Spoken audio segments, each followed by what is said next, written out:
usually we think that 1 plus 1 is 2. But if we think about it, 2 is 1.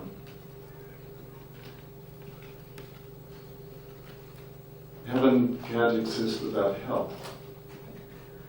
It's one thing. And it's this that interests me about Pina Bausch's work. How one thing can help us hear or see another.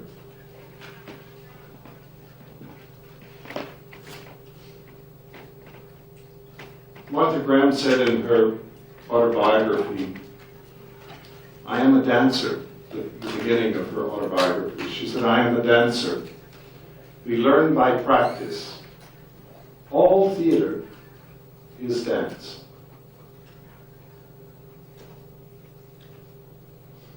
And I share a common belief, I think, with Pina, and that it's all movement.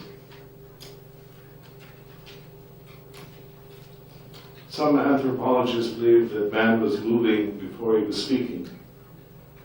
And through movement, language was formed. Sounds came and raised to higher vibrations in thought until we had words. But it began with movement.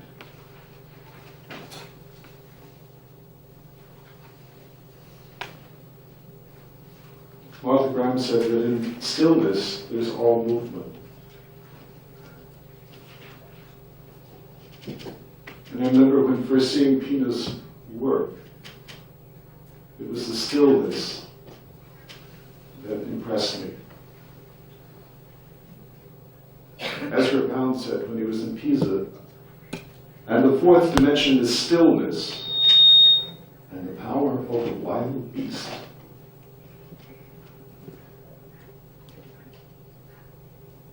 What is very impressive about Pina's work is that it is complete. She is someone who's developed a theatrical language and gesture and light and stage setting and movement and poetry and music in all the arts. It's a personal vocabulary that is complete.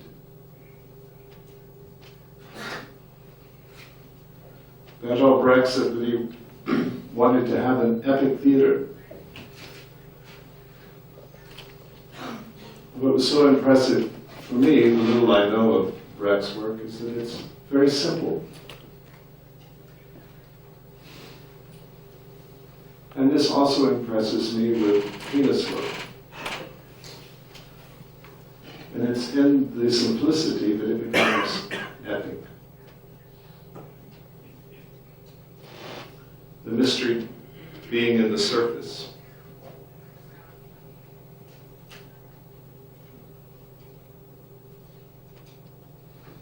I went to see a rehearsal of Martha Graham when she was 95. And there was a reporter from the New York Times who was there. And after the rehearsal, he said, "Tell us, Miss Graham, what is it like for you to make a ballet?" And without hesitation, she said, "I chart the graph of my heart."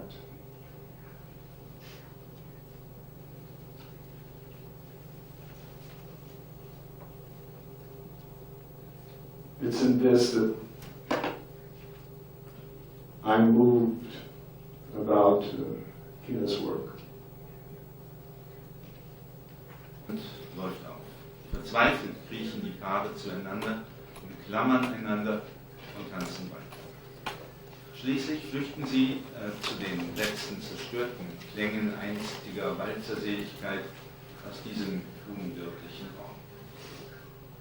Für einen Augenblick herrscht eine eisige Stille nach einer Katastrophe.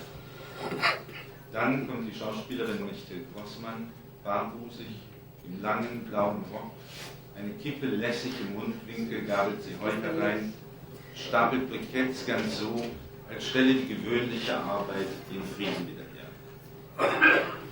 ein düsteres Lied von Hugo Wolf erklingt, alles endet. Und für einen Moment scheint das Stück die Zuschauer mit diesem traurigen Abgesang entlassen zu wollen, doch dann nimmt es noch einmal eine ganz unverhoffte Wendung. Das Licht blendet auf und im leichten Swing gehen die Tänzer mit ausgebreiteten Armen auf ihr Publikum zu, in einer strahlenden Garderobe. Ein Fest sollte es eigentlich sein. Was ist passiert? Coming from Japan, however, I would like to remind you that Pina Bausch's work is not only European, but it's truly cosmopolitan. And in her company, for example, there are people, dancers, performers, everyone from all over the world, from the United States, from Australia, from Korea, and so on.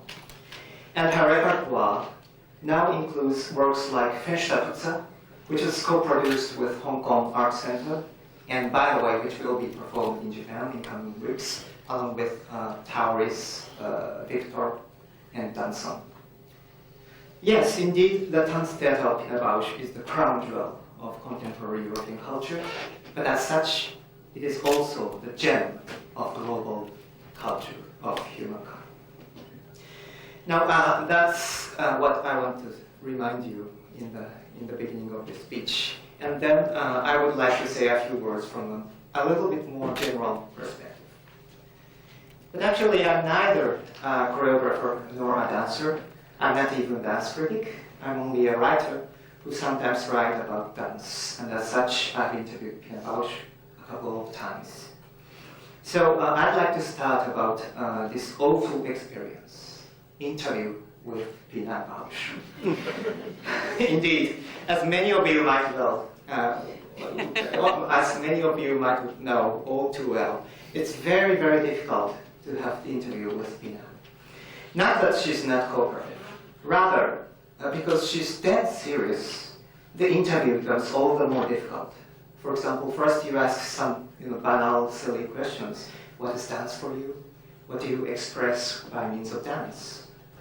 Then she looks down, sighs, and contemplates for a long, long time. And the silence is so long that finally, in the end, you feel you are somehow forced to say something, A banality such as, yes, you express by means of dance, but cannot be expressed by means of words. Then she looks up, with her chin slightly up, with a very enigmatic smile, as if wanting you to continue. And of course, you feel you have to continue and go on with some other banalities. So, trying to interview her, quite inevitably, you end up being interviewed by her, and you start, you begin to understand how demanding question and answer session of Pina with her dancers. Therefore, at one point, I came to the conclusion that it was almost meaningless to interview Pina. All you have to do is to kiss and embrace her, looking deeply into her eyes. You cannot say but totally meaningless things like, oh, it's so nice to see you again. And that is enough. In that way, something much more precious, much more important than words is somehow communicated between you and her. Now, I have completely opposite experiences with another great choreographer of today's Germany, William Forsythe, whose work might be characterized as an extreme radicalization of Balanchine's choreography. Now, very strangely, Forsythe believes that I understand him perfectly. Lacanian psychoanalysts would say, I'm a sort of le sujet supposé savoir, the subject supposed to know for him. So in front of me, he never stops speaking. He goes on speaking about extremely abstract things at the extremely high speed, at the speed of light. Like when you subtract the spatial from the balletic, what you get is the purely événementiel. Okay, and during the interview, very strangely, I'm convinced that I somehow understand him. But after leaving him, totally satisfied with very exciting interview, I suddenly realized that I don't remember anything. And again, that does not matter, that's perfect. My entire neural network is totally washed and cleansed by this extreme jets of conceptual stream, and I feel completely fresh. Therefore, I would say that if the conversation with Billy Forsyth is ultraviolet, conversation with Pina Bausch is infrared. Both are invisible, both are almost meaningless, and still you get something very precious, very important, much more important than words. And can I say the same thing about their respective performances? Léonetta m'a demandé de faire une intervention brève. Je l'ai prévu brève.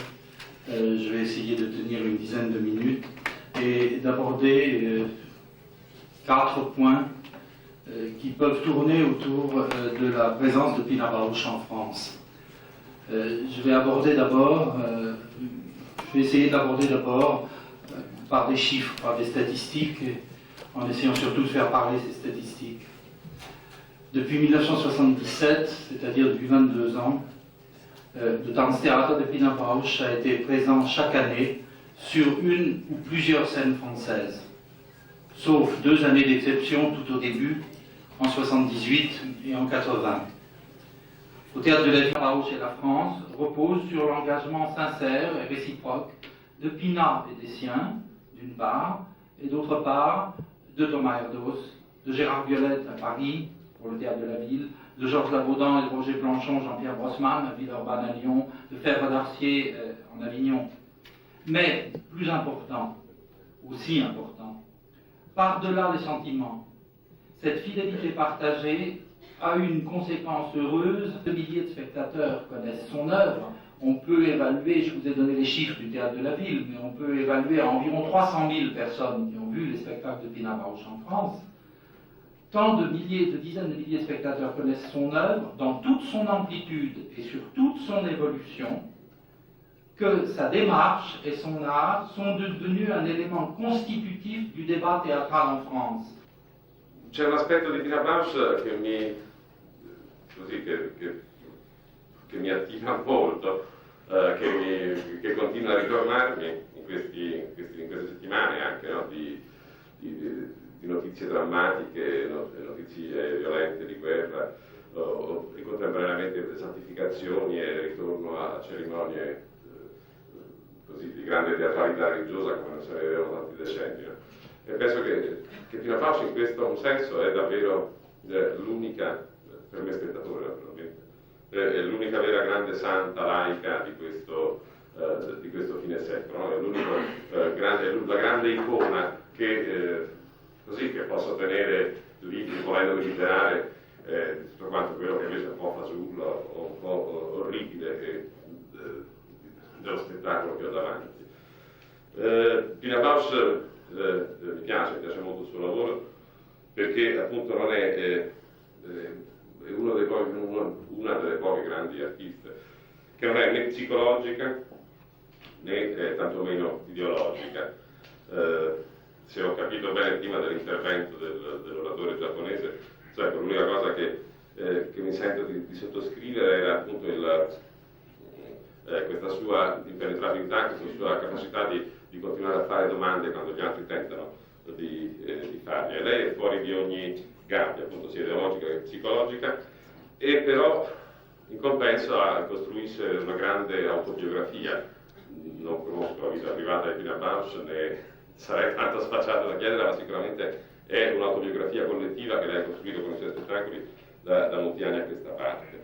E in questo modo ha creato così uno sterminato repertorio invece antropologico che mi riguarda molto da vicino, appunto perché mi coinvolge, parla di me spettatore, mi dà grandi emozioni, appunto come spettatore, mi dà quello che mi mostra, che mi fa vedere, mi dà un grande struggimento e anche un grande divertimento.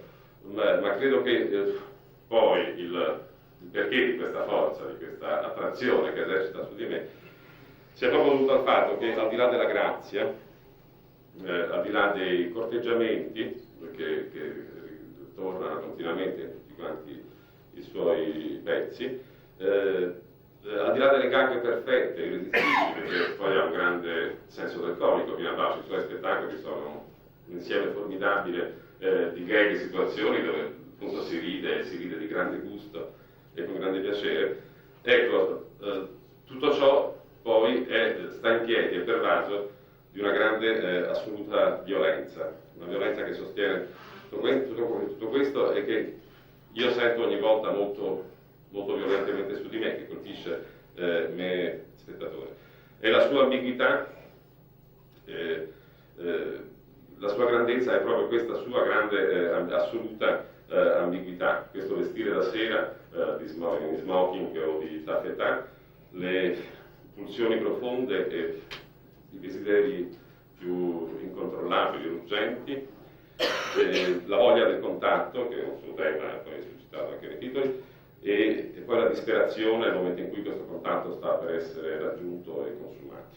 To be here today to take part in this ceremony, giving the prize to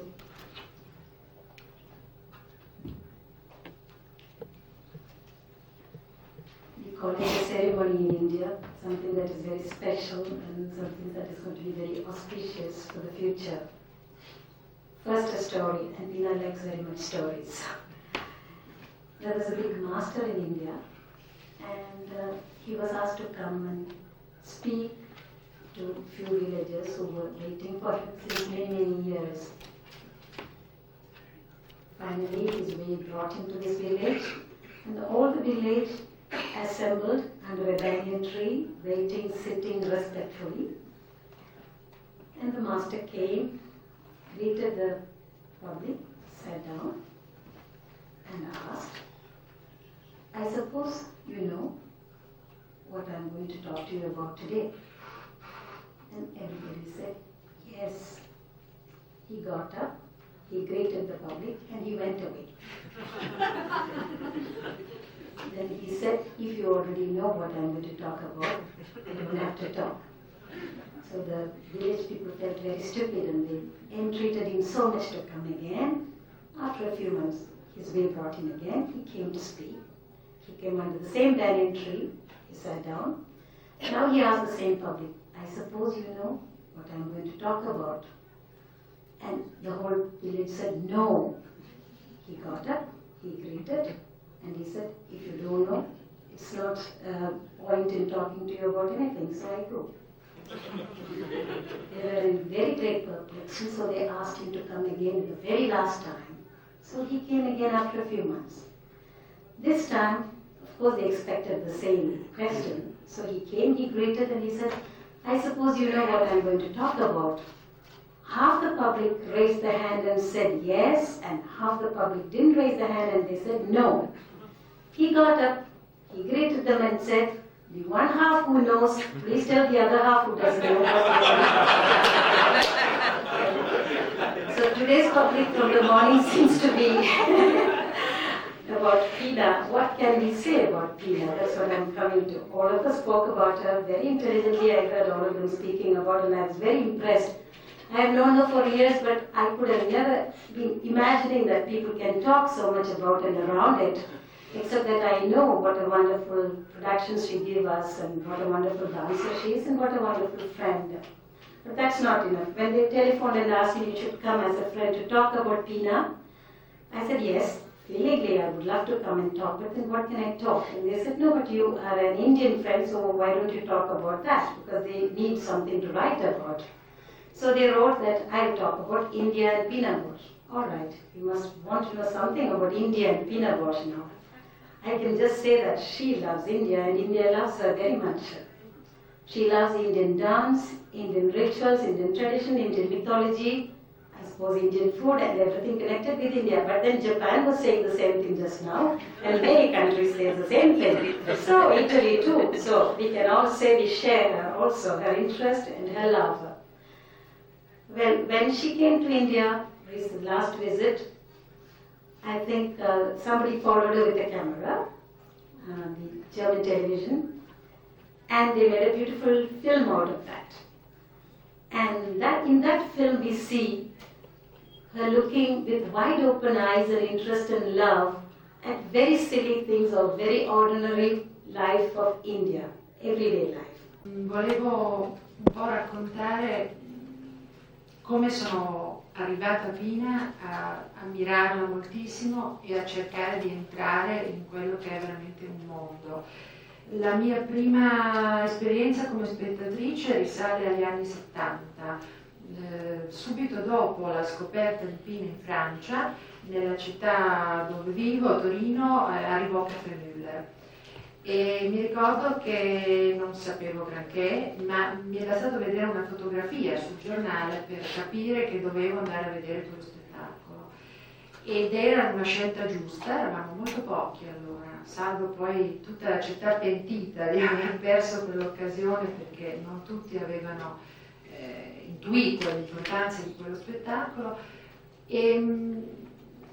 Ho capito che Pina era uno di quegli artisti che mi sfidavano, cioè c'era qualcosa che mi chiedeva di cercare dentro di me, di capire qualche cosa di me stessa, quindi era qualcuno di diverso. E da quel momento ho cercato di raccogliere questa sfida. In realtà penso che gli unici artisti interessanti siano quelli che veramente ti lanciano una sfida e ti costringono, ti smidano, e ho seguito i suoi spettacoli tutte le volte che ho potuto, a Venezia, a Palermo, a Roma, molte volte a Parigi.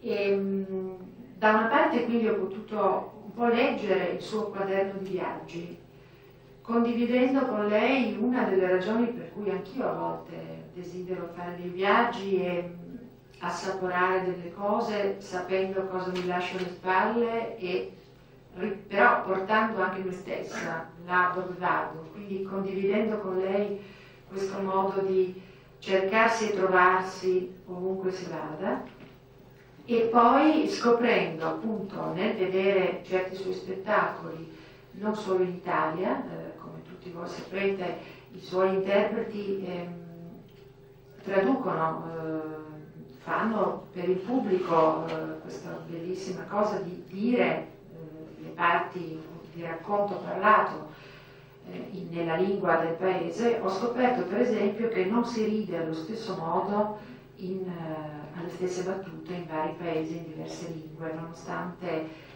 tutti condividiamo delle esperienze, delle sensibilità di fronte agli spettacoli di Pina.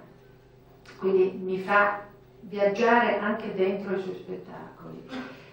E quello che io credo di aver capito e di aver molto amato di lei è il suo radicalismo dei sentimenti e soprattutto il fatto che è una maestra di ironia nel dolore. Quindi sa guardarsi in faccia, costringe le persone a guardarsi in faccia, ma con questo tocco di ironia e di senso del comico che è ciò che la differenzia da tutti quelli che ispirati da lei, quasi tutti, insomma, hanno un po' ricalcato un certo modo di comporre gli spettacoli, ma senza questa sua grande capacità di sfumature, di nuance. Ho potuto starle più vicino per come si può stare vicino a Pina Bausch. Molti altri hanno già parlato della sua segretezza. Si rivelano tante cose, o comunque pensiamo di leggere tante cose dentro i suoi spettacoli, ma lei è una persona discreta e segreta. Proprio in occasione delle recite di Ifigenia in Tauride al Teatro Regio di Torino. E lì abbiamo riscoperto una purezza, una capacità di andare all'essenziale così intensa, così sobria, che traspare naturalmente anche nei suoi pezzi di Tanztheater, che sono così pieni di elementi, di cose, di accadimenti.